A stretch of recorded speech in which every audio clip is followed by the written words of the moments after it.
Brought to you by our exclusive fabric partners. Be sure to look for their newest lines of fabric. Hi, I'm Diane Harris with Quiltmaker Magazine, and this is Quiltmaker's Block Network.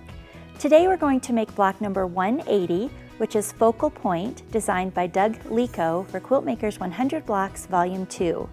We're going to be doing some experimenting with value, and we'll see how placing value in different positions in a block can completely change the look.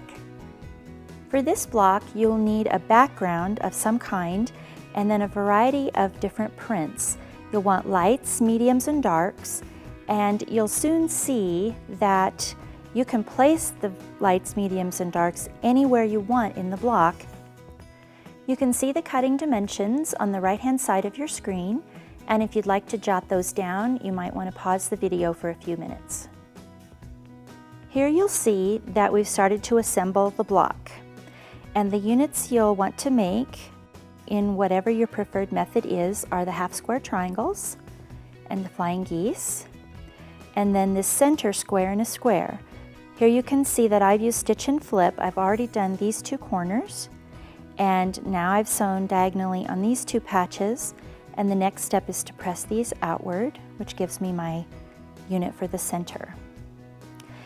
One thing I wanted to talk about is when you have a corner like this, if the block is symmetrical. In other words, if you were to cut the block into quarters, if all 4 quarters are exactly the same or are mirror images of each other, sometimes we get all hung up figuring out, well, how is it placed in this corner? How is it, they're oriented different in this corner, how do I figure that out? If the block is symmetrical, you can make all 4 just like this. So you only have to think about this orientation. So you sew these together, 2 at a time, and then join the 2 with the other 2. And what you can see is this one's just the same, this one's just the same. You only have to think about this one orientation, and then you just move it over here to its corner and rotate it so that it's correct. Same thing with this unit. You just make this unit 4 times and then rotate it. Can you see where this is exactly the same unit? Just make it 4 times and put it in its right position.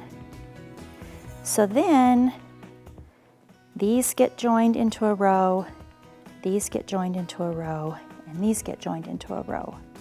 Another way to think of it is these 3 in a row, these 3 in a row, and these 3 in a row.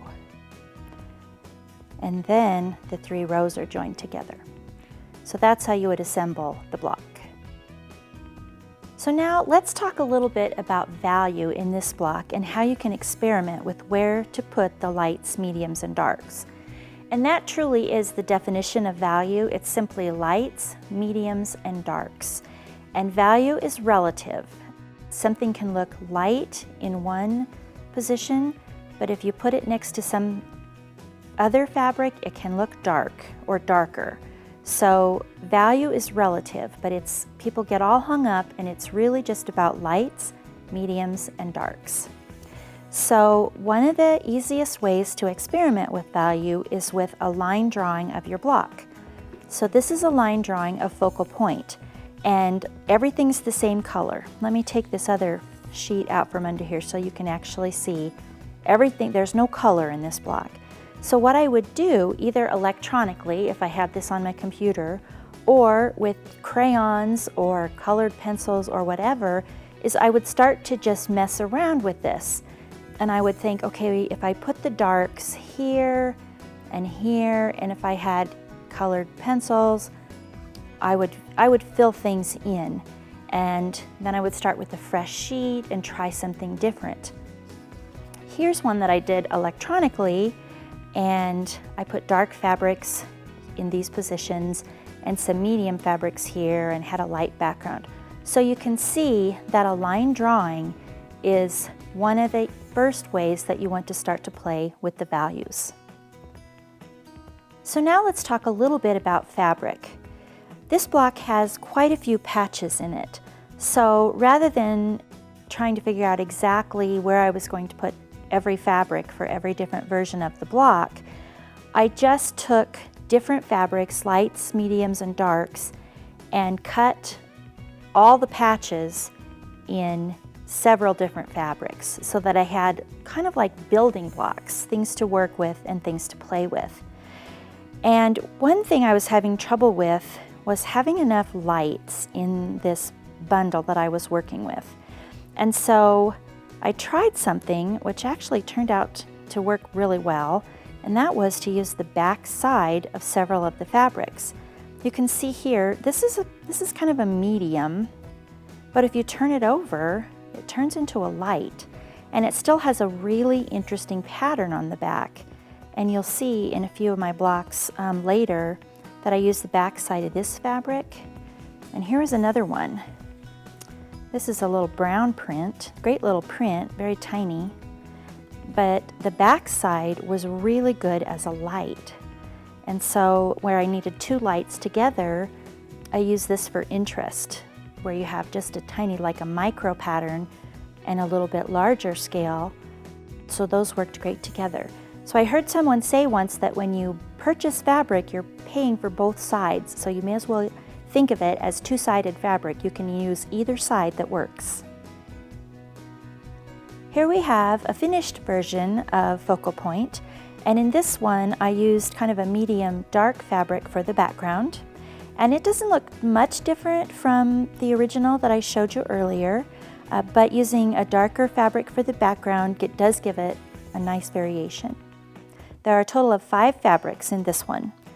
1, 2, 3, 4, 5. And here is my second version of Focal Point. And this is the block where I used the wrong side of 2 fabrics. I used the wrong side of this tiny little paisley-like print, and here's the wrong side of that fabric that I showed you earlier. So I just want to flip this over so that you can see those are kind of mediums.